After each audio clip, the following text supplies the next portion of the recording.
السلام علیکم ورحمۃ اللہ وبرکاتہ۔ میں ہوں حکیم حافظ بلال احمد۔ اللہ تعالیٰ سے دعا ہے کہ اللہ آپ کو خوش رکھے، صحت دے، تندرستی دے۔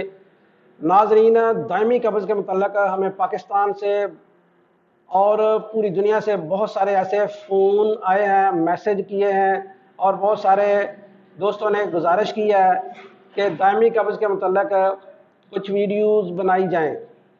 ناظرین، جو قبض ہے وہ بہت زیادہ تنگ کرتی ہے، بہت زیادہ پریشان کرتی ہے۔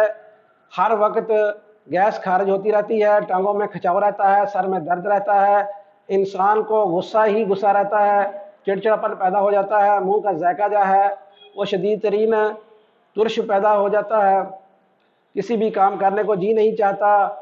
جب بھی انسان کسی سے بات کرتا ہے تو غصے سے بات کرتا ہے۔ اگر یہ ساری علامات موجود ہوں تو پھر آپ دائمی قبض کے مریض ہیں۔ بعض دوستوں نے یہاں تک بتایا کہ ہمیں کئی کئی دن پخانا نہیں آتا۔ بعض دوستوں نے ہمیں یہاں تک بتایا کہ ہمیں ایک نماز پڑھنے کے لیے کئی کئی بار وضو کرنا پڑتا ہے۔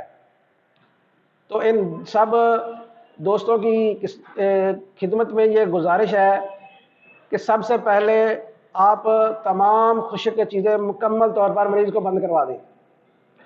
ان میں آلو ہے، بینگن ہے، کریلے ہیں، بڑا گوشت ہے، دال چنا ہے، کالے چنے ہیں، دال مسور ہے، ہر قسم کی ترش اشیاء ہے، ان میں دہی بھی آ جاتا ہے، کنو وغیرہ بھی آ جاتے ہیں۔ اس کے علاوہ ہر قسم کی بوتلیں، فاسٹ فوڈ اور بازاری کھانے، بیکری کی اشیاء، ڈالٹا گھی، یہ آپ مکمل طور پر بند کر دیں۔ اس کے علاوہ باقی تمام چیزیں آپ کھلا سکتے ہیں۔ ان میں سب سے بہتر یہ چیزیں ہیں کہ آپ جو بھی سالن پکائیں وہ شوربے والا ہو۔ اگر آپ گوشت پکانا چاہتے ہیں اس میں تھوڑی سی کوئی سبزی ڈال کر اس کا شوربہ بنا لیں، اور اگر آپ سبزی بنانا چاہتے ہیں تو اس میں بھی شوربے والی بنائیں، اور اس میں کالی مرچ ڈالیں، دیسی گھی ڈالیں، مکھن وغیرہ ڈالیں، یا سرسوں کا آئل ڈالیں، یا زیتون کا تیل ڈالیں۔ اگر آپ ان چیزوں کو مد نظر رکھیں گے اور آپ غذا کو چینج کریں گے تو انشاءاللہ دائمی قبض آپ کے قریب بھی نہیں آئے گی۔ اس کے علاوہ آپ اپنا کھانے کا شیڈول بنائیں، کوشش کریں کہ روزانہ اسی شیڈول کے تحت آپ کھائیں، لیکن پیٹ بھر کر کھانا نہ کھائیں، جتنا کھانا ضرورت ہے اس سے تھوڑا کم کھائیں، اور کھانے سے پہلے پانی پئیں، کھانے کے درمیان اور بعد میں پانی کم پئیں، اور کھانے کے کم از کم 1.5 گھنٹہ بعد آپ پانی پی سکتے ہیں۔ اور دیکھا یہ گیا ہے کہ جہاں کہیں بھی کھانا کھایا جاتا ہے اس کے ساتھ کولڈ ڈرنکس بہت زیادہ استعمال کی جاتی ہیں، ان سے کوشش کریں کہ آپ پرہیز کریں۔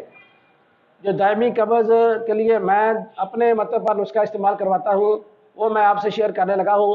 یہ کل 4 اجزاء پر مشتمل ہے۔ وہ 4 اجزاء کون کون سے ہیں؟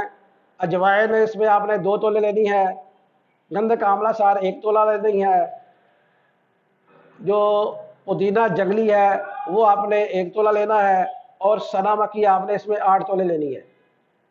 سنا مکی آپ نے اس میں 8 تولے لینی ہے۔ ان سب اجزاء کو اچھی طرح کوٹ لیں، چھان لیں، صفو بنا لیں، اور 1 چائے والا چمچ شام کو کھانے کے بعد نیم گرم پانی سے استعمال کریں۔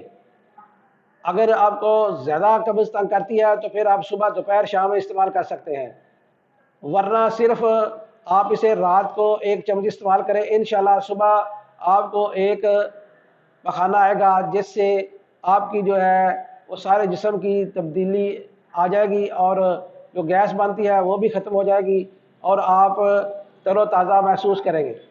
مجھے اور میرے ساتھیوں کو اپنی دعا میں ضرور یاد رکھیے۔ السلام علیکم ورحمۃ اللہ وبرکاتہ۔